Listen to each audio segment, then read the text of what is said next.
Hi guys, welcome back to iSimplify. In this video, we are going to cover an interesting topic on sale of goods part 1. Let's start this module by understanding goods.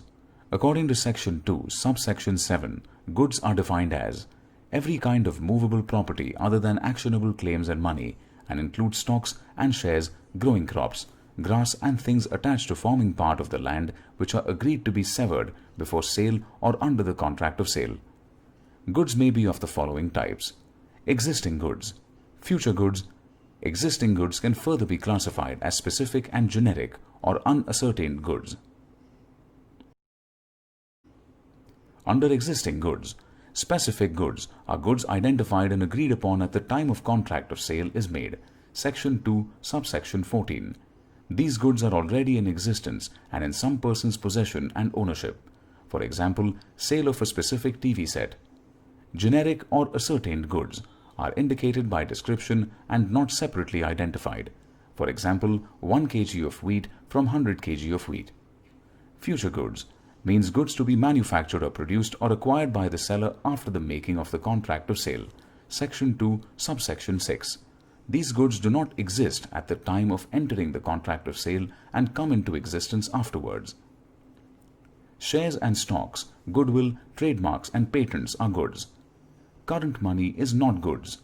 Price is referred to as consideration in the form of money. Although current money is the consideration in a contract for the sale of goods, the sale of old coins or notes for money is referred to as the sale of goods. Moving on to contract of sale. Sale, where property in goods is transferred to the buyers. Section 20 relates to a sale. Agreement to sell, where property in goods is not yet transferred to the buyer. Section 21 and 24 relate to agreement to sell. Sale and agreement to sell. Section 4. A contract of sale of goods is a contract whereby the seller transfers or agrees to transfer the property in goods to the buyer for a price. There may be a contract of sale between one part owner and the other.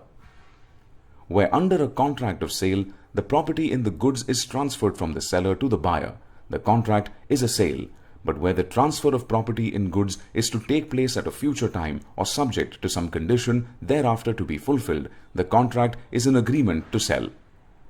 An agreement to sell becomes a sale when the time elapses or the conditions are fulfilled subject to which the property in the goods to be transferred. Parties involved are seller, the one who sells or agrees to sell his goods, and buyer, the one who buys or agrees to buy the goods.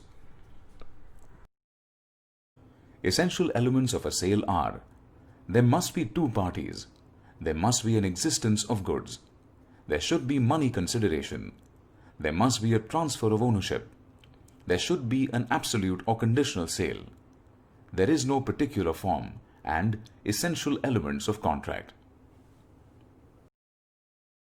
Distinction between sale and agreement to sell are: nature of contract.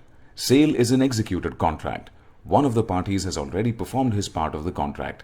Agreement to sell is an executory contract. Both the parties have yet to perform their mutual obligations. When does an agreement to sell become a sale? In both cases, it happens when the time lapses or conditions of sale are fulfilled. Creation of right. A sale creates a jus in rem right against the entire world, that is, an ownership right. An agreement to sell creates a jus in personam, that is, right against a person only. Passing of property. In sale, property in the goods passes to the buyer with the risk. In case of agreement to sell, property and risk do not get passed on to the buyer. Remedies in case of breach of contract. In case of sale, the seller is entitled to sue for the price of goods as well as right of lien, stoppage in transit and resale. In agreement to sell, the seller has the right only to sue for damages for non-performance of the contract. Loss. In sale, loss will be borne by the buyer despite the seller having the possession of goods, while in agreement to sell, loss will be borne by the seller because the ownership of the goods has not been passed to the buyer. Insolvency of buyer. In case of sale, the seller must deliver the goods to the official assignee or receiver and is entitled to claim rateable dividend for the price. In agreement to sell, the seller may refuse to deliver the goods until paid for. Insolvency of seller. In sale, the buyer is entitled to receive the goods from the official assignee or receiver. In agreement to sell, the buyer must prove the amount he has paid to the seller and claim rateable dividend. He cannot compel the receiver to sell and deliver the goods. Moving on to hire purchase agreement. It is a contract in which the owner of the goods lets them on hire to another person called the hirer or hire purchaser in return for rent to be paid in installments, and upon an agreement that when a certain number of such installments is paid, the property in the goods will pass to the hirer. The hirer is entitled to return the goods at any time without any obligation to pay the remaining. Thus, it is not a contract of sale but only a bailment. The property in the goods remains in the owner during the period of bailment. In other words, a hire purchase agreement is a bailment combined with an agreement to sell. Distinction between sale and hire purchase agreement are: sale involves the transfer of ownership from the seller to the buyer as soon as the contract is entered into, while hire purchase agreement involves the transfership of ownership from the seller to the hire purchaser only when a certain number of installments are paid. In sale, the position of the buyer is that of the owner, whereas in hire purchase agreement, the position of the hire purchaser is that of the bailee.